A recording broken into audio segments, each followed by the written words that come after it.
your hostess to the world of STEM, and today I am here with Miss Moore. So, Miss Moore, where did you grow up? Okay, well, Emily, I grew up in Jamaica, and that's the island Jamaica, not Jamaica Queens, as many people will ask. So the island of Jamaica in Kingston and St. Andrew. Most people know Kingston, but I grew up in a town called St. Andrew. Did your parents have any role in your passion to go into STEM? Definitely. So I think I was really fortunate to have parents who were already STEM type members, although they probably didn't realize that. So my father was a civil engineer. His main focus is creating grill work and iron patterns for people's homes and things like that. And my mother is actually an accountant. Could you describe what your job is, what your responsibilities are? Just give a general. Sure. So I have a very unique job. And in fact, it really started, let's call it 12 years ago. So, my background is in math, actuarial science, leadership. And so I wanted to join a world where I could use a lot of that. And so I went into insurance, a bit accidentally, but it worked out. And so I spent 10 years at an insurance company doing what we call pension risk transfer. So essentially, I was pricing liabilities from plan sponsors who don't want to manage their pensions anymore. So let's say you worked at a company and you were, part of a defined benefit pension plan. So at some point you retire and you get benefits.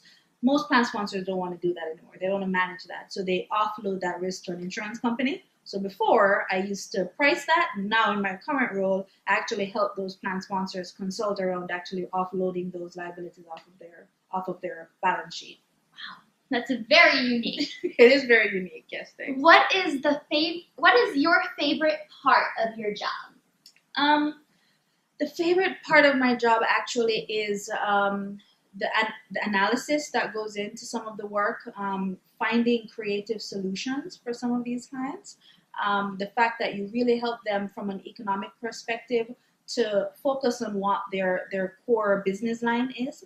Another part of my job that I really like that I think probably translates into my personal life is the negotiation aspects. So maybe not necessarily tied into STEM, but from a math perspective, when you think about proof statements and you think about logistics, I have to do a lot of negotiations as well in the business that I do. And I certainly like that aspect, especially if I win at the end of the day. Yeah. Why do you believe girls should pursue your occupation? Well, I think girls should pursue every occupation, actually. I think there is certainly a misconception that men are better at math or men are better at negotiation or business or anything like that, and I think it's completely false. I think when, I may have been saying this to you earlier, when I enter a room, typically I'm outnumbered 5-1, men to women. And while I don't necessarily think that women are better at the job, I think that women bring perspectives and a treatment and a touch to some of this that a man just doesn't. Some of that is just thoughtfulness in how you consult, but some of that is also just a different perspective to the client needs, as well as how to get to the end result and the best outcome for the client. So I definitely think I'd love to see more women in the consulting and math perspective, and certainly overall in actuarial science as well.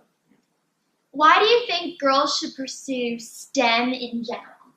Yeah, again, I think STEM in general helps every single woman or every single person actually, but certainly women, to be more well-rounded. I think that I've pursued different types of STEM education skill sets in my career. So at first I wanted to be a marine biologist, I wanted to be an architect, I wanted to be a math major, ultimately sticking with the latter, the math major. And I think it's allowed me, the fact that I've done so many variations of STEM, it really allowed me to do anything. So when I joined the corporate world, I had a wide range of choices, really. I didn't have to I wasn't pigeonholed into something. I had an actuarial background. I had a science background. I had a leadership background, especially after I did my MBA.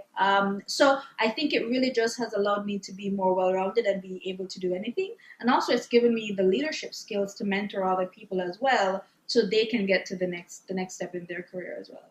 Going off of that, could you speak a little about your educational background and why you believe it's important to be well-rounded? Yeah, definitely.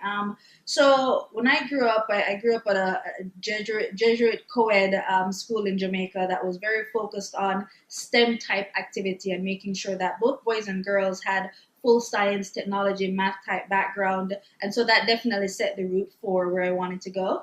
I spent the rest of my education career, if you will, in New York. So I went to undergrad at Ithaca College, and they're great.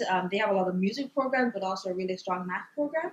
And so I started not quite sure where I wanted to be, but then ended up doing biology, thinking I was going to be a marine biologist. Then I went into math and econ, and that's really kind of where I stayed and joined the insurance world after that.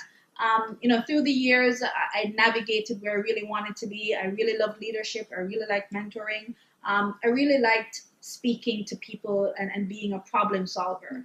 And so I found that, once I decided, yes, I'm going to go to grad school, what should I do? I still wanted to keep that math and technology background. So I majored or I had a focus in corporate finance, but then I also had leadership and change management because it then allowed me to be flexible and be dynamic through every single thing that I was doing, both professionally and personally as well. So I think that's really what got me into where I am today on both the, from both the perspective of, being able to manage people in very different ways. You have to be able to tailor that, but also being able to have thoughtful solutions and be very technical, be very analytical in certain things that we do.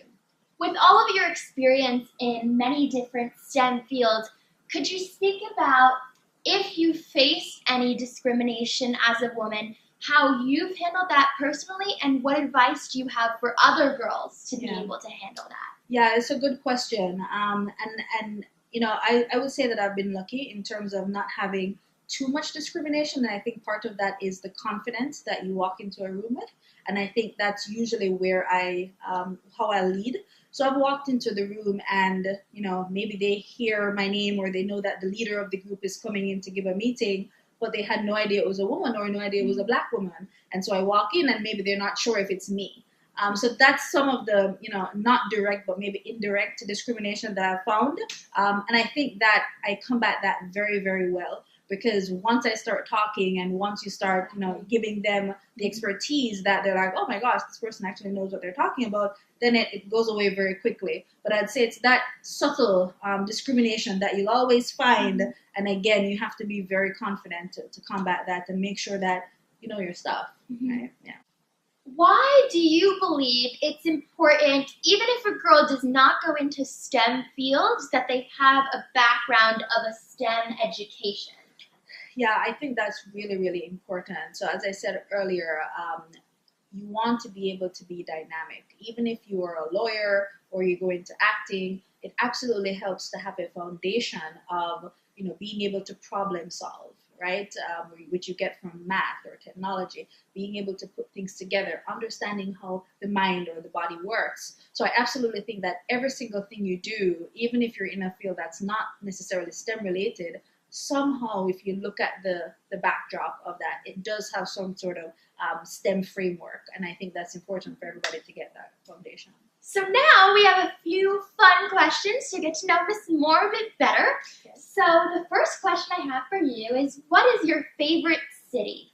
My favorite city is Paris. I would hope that I think many people want me to say Jamaica or Montego Bay or somewhere in Jamaica, but I go to Paris. I try to go to Paris 2 to 3 times a year. I fall in love with the city. It's a very romantic city. It's a walkable city, and it's just somewhere that I think is very romantic, and I go there all the time. What is one of your favorite hobbies? So in the same breath, traveling. I really, really do like to travel. I try to go somewhere new every year. I haven't done it yet this year, but last year was my first venture to, where did I go last year? I think certain spots. Oh, I went to DR, Dominican Republic last year. I also went to a few of the Greek islands last year. That was new for me. So yes, travel is my favorite hobby, although I wish I had more time to take off from work to be able to travel, but yes. What do you see as some of the more exciting things in the future coming from STEM? Oh boy, I think there's so many things. I wish I kept up with certainly technology as much as, the world, I think is moving very quickly. From a STEM perspective, I would just like to see, and I think we will see more women with more innovations. I think we see a lot of men in technology space, in the field of math, in the field of science, but as we think through the cure for cancer and other technologies that are being developed, I think what we should see as we are promoting programs like STEM are more women in these roles, and that's definitely what I would like to see. Well, I want to say thank you to Miss Moore for giving up her time today. And always remember, I'm STEMily, your hostess to the world of STEM.